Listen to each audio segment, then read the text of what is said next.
हमें आत्मावानों का जीवन जीना है। हम अनित्य अन्याय अधर्म को ना स्वीकार करेंगे, ना अनित्य अन्याय अधर्म करेंगे, तो अपने आप सहज भाव से परिवर्तन आता चला जाता है। आवश्यकता होती एक प्रबल इच्छा शक्ति। हमें हर पल अपने आध्यात्म पक्ष को, धर्म पक्ष को मजबूती से बढ़ा करके रखना चाहिए। कल मैंने यम नियमों के विषय में चिंतन दिया था, आज उसी विषय में चिंतन दे रहा हूं कि जहां हमारी इड़ा, पिंगला और सुषुम्ना 3 नाड़ियां जो शरीर की होती हैं, हम तीनों नाड़ियों के यदि संतुलन बनाने में सफल नहीं हुए तो हमारे जीवन में भटकाव सुनिश्चित है। और तीनों नाड़ियों का यदि हम संतुलन बनाने में सफल हो गए तो हमें पतन के मार्ग में कोई दुनिया की ताकत नहीं भेज सकती। ये 3 नाड़ियों का गुण है, मगर आज अधिकांश मनुष्य केवल इड़ा और पिंगला 2 नाड़ियों का जीवन जीते हैं। तीसरी नाड़ी की जो सामान्य ऊर्जा होती है, यह 2 नाड़ियां उनको तमोगुणी और रजोगुणी नाड़ियां उसका भरपूर उपयोग करती चली जाती है। उसका मूल कारण है कि समाज धर्म से नहीं जुड़ता। धर्म का चोला पहने हुए तो अनेकों लोग होंगे, मगर वास्तविकता में जो धर्म को ग्रहण करना चाहें, धर्म के अनुसार अपने जीवन को ढालना चाहें, समस्याओं के लिए देवी देवताओं के स्थानों में चले जाएंगे, दिखाने के लिए 1 घंटे पूजा पाठ कर लेंगे और दिन भर अनित्य अन्याय अधर्म का रास्ता तय करेंगे, यह धर्म नहीं कहलाता। धर्म वह कहलाता है जहां हर पल धर्मानुसार आपका एक एक कदम चल रहा हो, हर कार्य धर्म के अनुसार चल रहा हो। आज समाज का आंकलन करके देखेंगे तो मेरा मानना है जितने देश में धर्माधिकारी हैं, साधु संत सन्यासी हैं, उन हजारों में 10-20 लोग ही ऐसे निकल पाएंगे जो वास्तव में धर्म के अनुकूल अपने जीवन का आचरण, अपने जीवन में उसको ढाल करके चल रहे हो। समाज के बीच तलाशने में लाखों लाखों लोगों में कुछ चंद परिवार मिलेंगे जो वास्तव में धर्म के अनुसार अपने जीवन को ढालते हो, जो अनित्य अन्याय धर्म की तरफ बढ़ना ना चाहते हो, जिनके अंदर इच्छा शक्ति हो धर्म रक्षा, राष्ट्र रक्षा, मानवता की सेवा के लिए, जो अपने कर्तव्य पथ पर बढ़ना चाहते हो।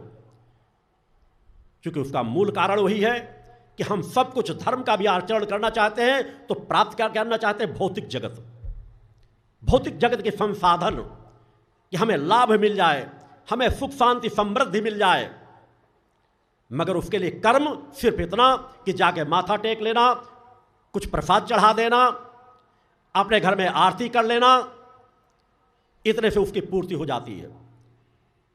मगर अपने जीवन को, कि वह जिस इष्ट की हम आराधना कर रहे हैं वह हमसे क्या चाहती है, उसने हमको किस तरह चलने के लिए हमारे लिए मार्ग निर्धारित किया है, हमारे शरीर की रचना परम सत्ता ने किस प्रकार की है, हमारा स्वभाव कैसा होना चाहिए, हमारे विचार कैसे होने चाहिए, हमारा कर्म कैसा होना चाहिए।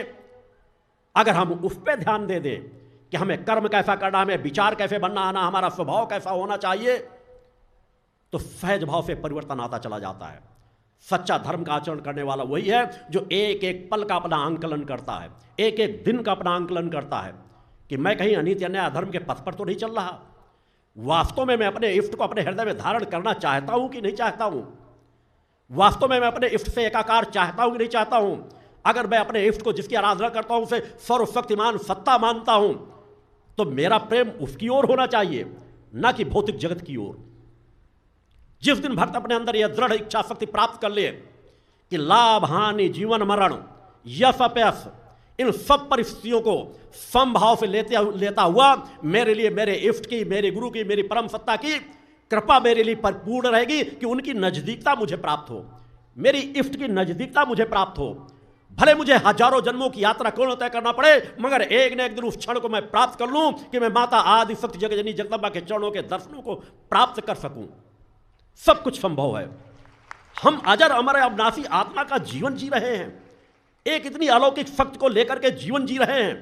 उस परम सत्ता के हम सीधे सीधे अंश हैं। हमारी आत्मा और परम सत्ता के बीच कुछ भी नहीं है, और फिर भी हम परम सत्ता को पहचान नहीं पा रहे। परम सत्ता ने वह मार्ग दे रखा है सुषुम्ना नाड़ी के माध्यम से कि हम यदि अपनी मां को पहचान लें, अपनी कुंडली शक्ति को पहचान लें, तो कुंडली शक्ति को जगा करके हम उस परम सत्ता से एकाकार कर सकते हैं। और उसके लिए केवल हमको धर्म के अनुकूल आचरण ही तो करना है। हम जिस गलत जगह पर खड़े हैं, इन चक्रों के लिए अलग से साधना क्यों करनी पड़ रही है? क्योंकि हम नीचे गिर गए हैं। जिस तरह से शरीर गंदा हो जाए, कीचड़ लग जाए, तो उसको धुलना तो हमको पड़ेगा, तभी हमारा सही स्वरूप दिखाई देगा। उसी तरह आज हमारे अंतःकरण में कीचड़ पड़ चुका है, काम का, क्रोध का, लोभ का, मोह का। हमारे चक्रों की ऊर्जा दब चुकी है। उनके आवरणों को हटाने के लिए उस परम सत्ता की इतनी बड़ी कृपा है कि हमें उसने मार्ग भी दे रखा है कि अगर ऐसी कोई परिस्थिति आ जाए कि आप शून्य में भी पहुंच जाएं, तो शून्य से भी शिखर की ओर आप बढ़ सकते हैं। भगवान की